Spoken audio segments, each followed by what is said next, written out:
आज हम अपने इस वीडियो में सापेक्षता सिद्धांत की पृष्ठभूमि की चर्चा करेंगे। इसके पूर्व हम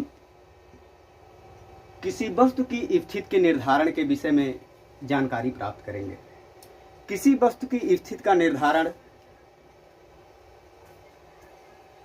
करने के लिए हमें कुछ प्राचलों की आवश्यकता होती है, जिन्हें हम निर्देश बिंदु के रूप में हम जानते हैं, जिसमें दिक् और काल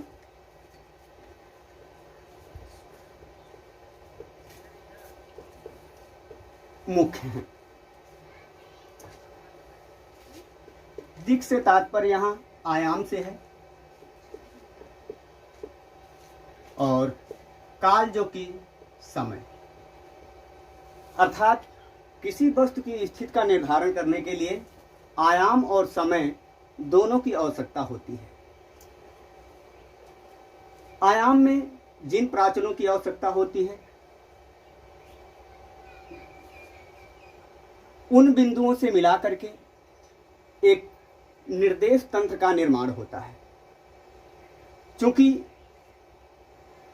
एक वस्तु की स्थिति 3 डायमेंशनल हो सकती है और 3 विभागों में उसका निर्धारण किया जा सकता है, अतः इस दिक् और काल को सामूहिक रूप से जो है निर्देश तंत्र का नाम दिया जाता है और निर्देश तंत्र से मिलकर के निर्देश फ्रेम का निर्माण होता है। निर्देश फ्रेम 2 प्रकार के होते हैं। नंबर 1 जड़त्वीय,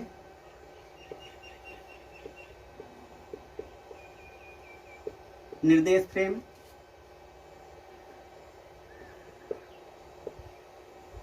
इनर्शियल,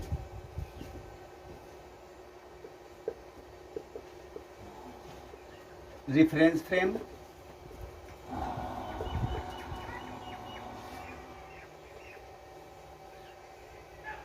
और अजड़त्वीय।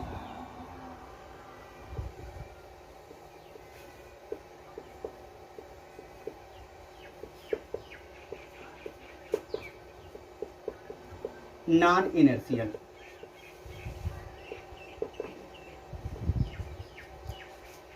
जड़त्वीय निर्देश फ्रेम ऐसे फ्रेम होते हैं जिसमें न्यूटन के नियमों का पालन होता है, अर्थात जड़त्व के नियमों का पालन होता है। यह जड़त्व फ्रेम गैलीलियो के सिद्धांत पर कार्य करता है।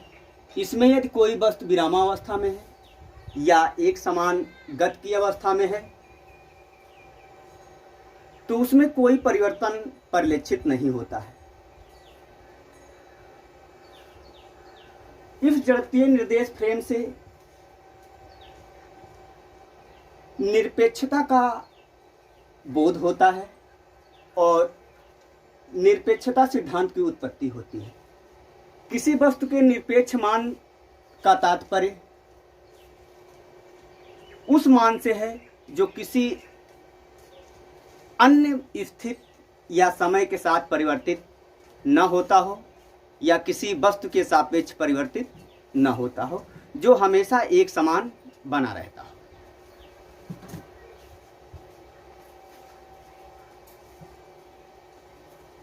अजड़त्वीय निर्देश फ्रेम ऐसे निर्देश फ्रेम होते हैं जो न्यूटन के नियमों का पालन नहीं करते हैं, जो न्यूटन के नियमों से विचलन प्रदर्शित करते हैं। निरपेक्ष मान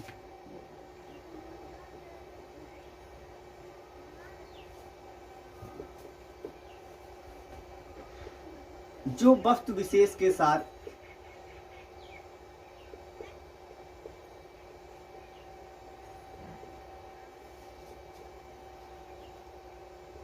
सापेक्ष परिवर्तित ना होता।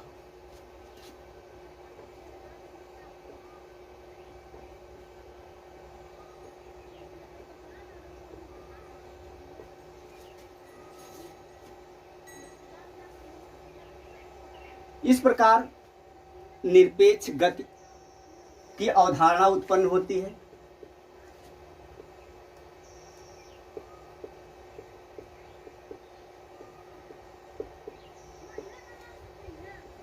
निरपेक्ष गति से तात्पर्य ऐसी गति से है जो अन्य किसी वस्तु विशेष के सापेक्ष अपरिवर्तनीय हो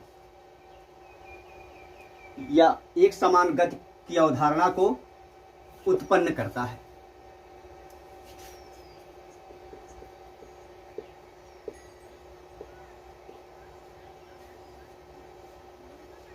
अब एक समान गति की अवधारणा के रूप में देखा जाए तो यहाँ पर जो त्वरित गति होती है,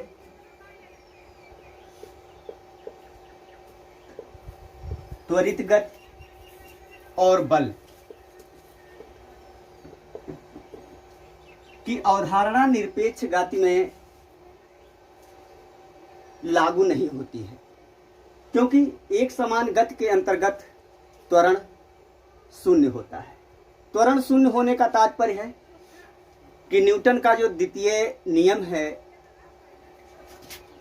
F इक्वल टू m में यदि ये शून्य हो जाता है तो F भी शून्य हो जाएगा।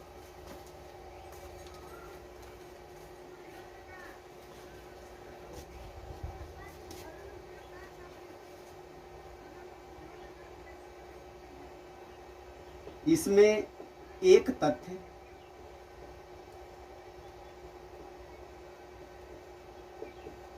और है समय। समय सापेक्ष है या निरपेक्ष, इसको जानना अति आवश्यक है। दोनों में विभेद करना अति आवश्यक है। कभी कभी ऐसा प्रतीत होता है कि समय जो है निरपेक्ष है। जैसे हमारे सामने कुछ स्थितियां उत्पन्न होती हैं जब मनुष्य दुखी होता है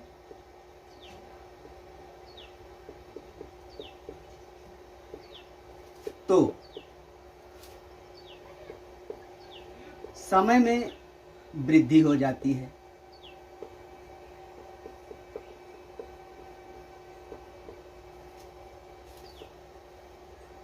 जब मनुष्य खुश होता है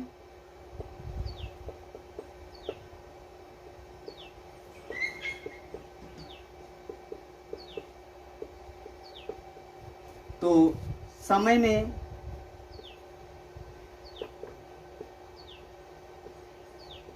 कमी प्रतीत होती है।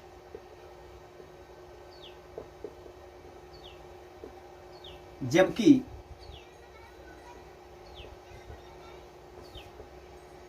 यदि कोई मनुष्य किसी दूसरे मनुष्य का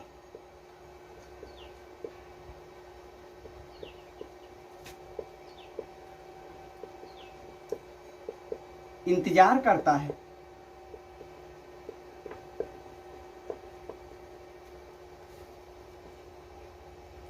तो उसे समय धीमा प्रतीत होता है।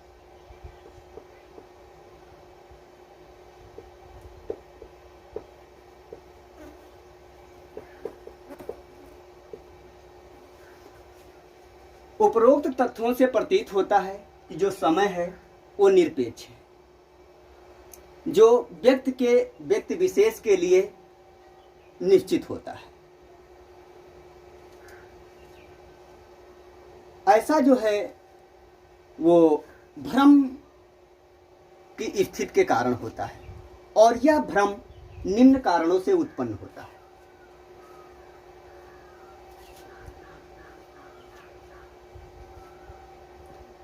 ब्रह्मांड में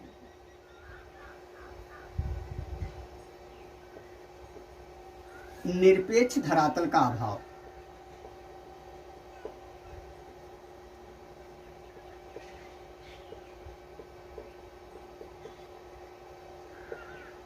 अर्थात ब्रह्मांड सतत गतिशील होता है।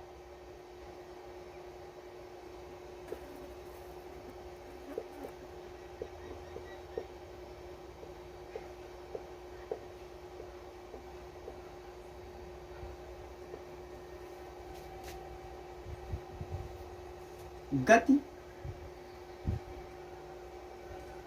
ब्रह्मांड का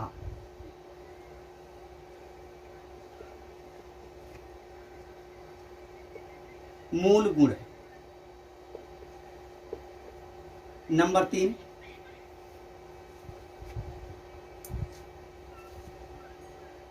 मनुष्य पृथ्वी की अपेक्षा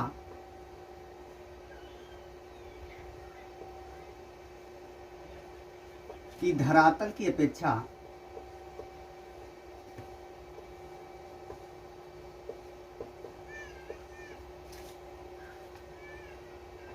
बहुत ही सूक्ष्म है।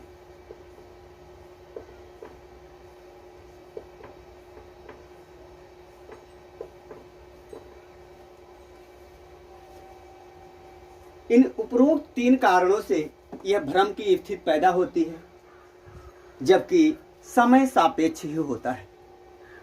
क्योंकि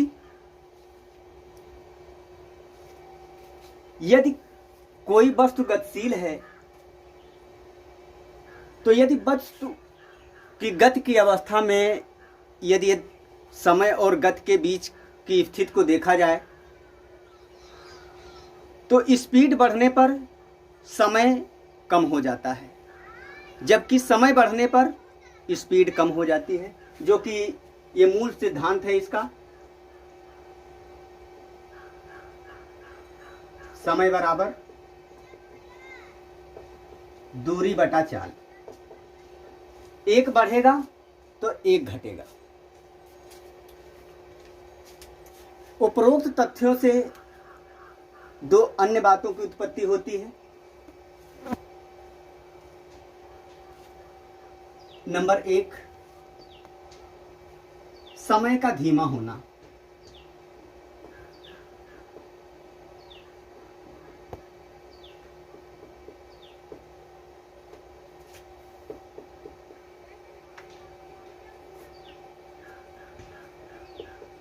टाइम डिलेशन। नंबर 2, लंबाई का संकुचन।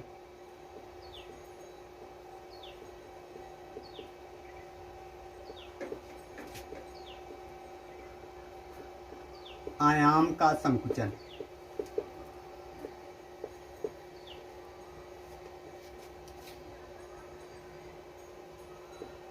Length contraction.